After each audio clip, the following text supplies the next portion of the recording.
This is my nephew's 2010 Chevy Malibu with an ecotec engine in it, and it threw some codes, timing chain codes, P016 and P017, and so we took off the valve cover to check out the timing chain.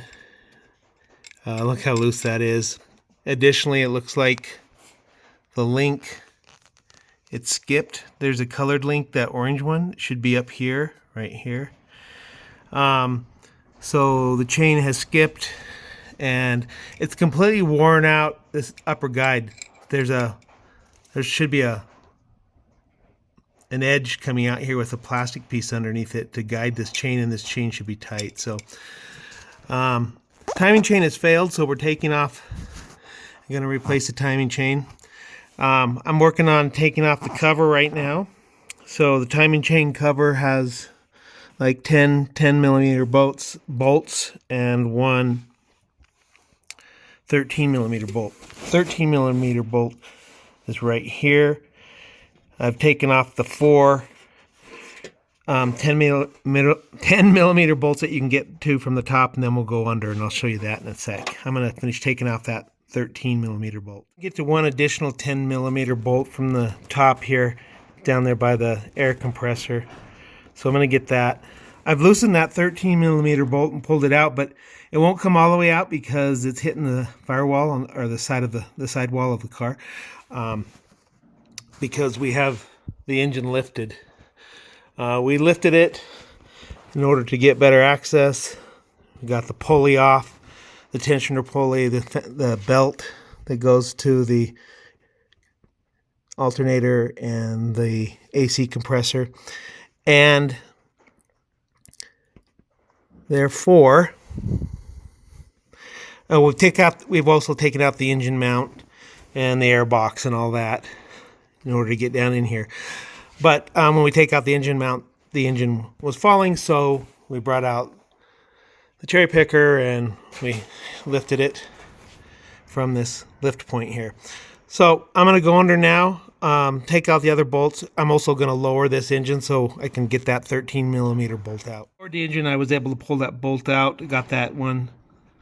So I've taken out 5 of the 10 millimeter bolts that hold the timing chain cover on. And now I'm going to take out this plug here. And this plug, behind it is a 10 millimeter bolt that holds the top of the right timing chain guide, or the intake side timing chain guide. So we'll pull that out. Okay, from the underside here, I see 5 10 millimeter bolts that I need to get. One up there on the far left, 2, 3, 4, 5. Okay, so I'll take those 5 out and take off the this main pulley. Okay, all the 5 bottom 10 millimeter bolts are out. The crankshaft pulley's off. That was pretty easy once the 22 millimeter bolt that holds it on didn't want to break free, but once it broke free, came out fine. The pulley just pulled out by hand, no problem. And then there's a tab here, and you can see from the oil right here, I started to pry this off, and it's oil pan.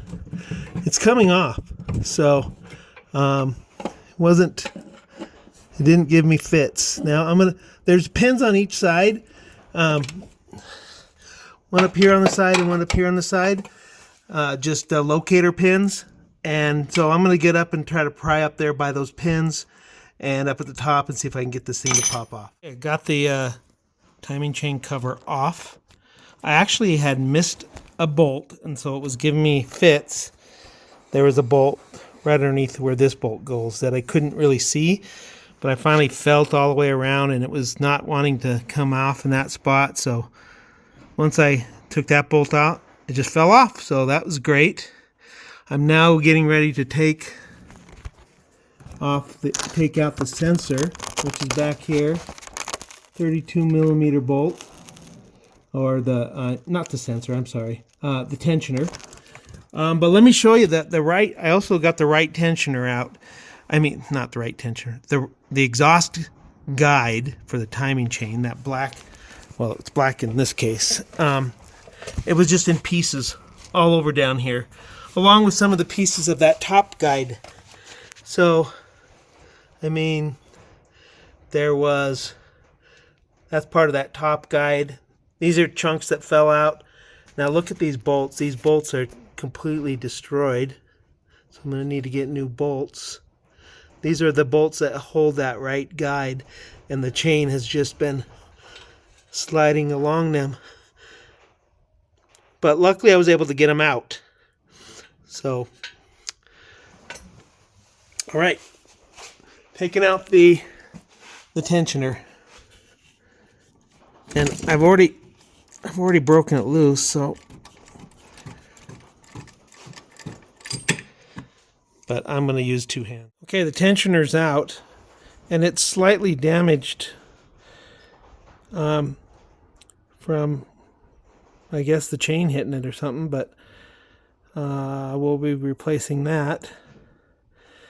And then here's a note. I thought it was threaded forever turning it, and finally I pulled on it, and then it came out. So you don't have to turn it forever and ever. There's not that many threads. Next, I'm going to take out these two bolts that hold the camshaft gears on them, and then we'll see if we can't.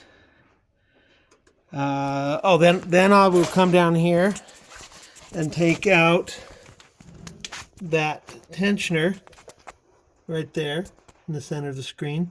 One bolt there, and with that out, should be able to fish it up through the top and take the chain out. Okay, both camshaft gear bolts are out, and I used a impact on this one. I couldn't get the impact in there, so I used a pry bar and socket, but I had to put a wrench on this flat spot on the camshaft to hold it, to keep it from turning. And now it's time to take these off. Oh, I was going to say I need to go down and take that tensioner bar off, but I don't have to yet. But I'm going to lift this out of here.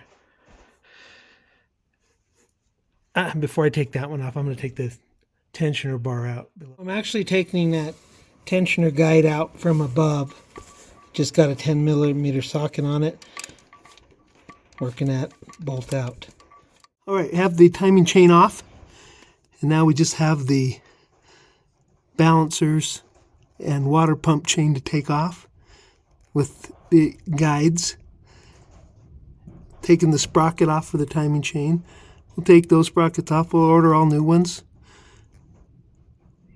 Here's the balancer guide. Here's the tensioner guide, and it's broken for the timing chain tensioner. All right,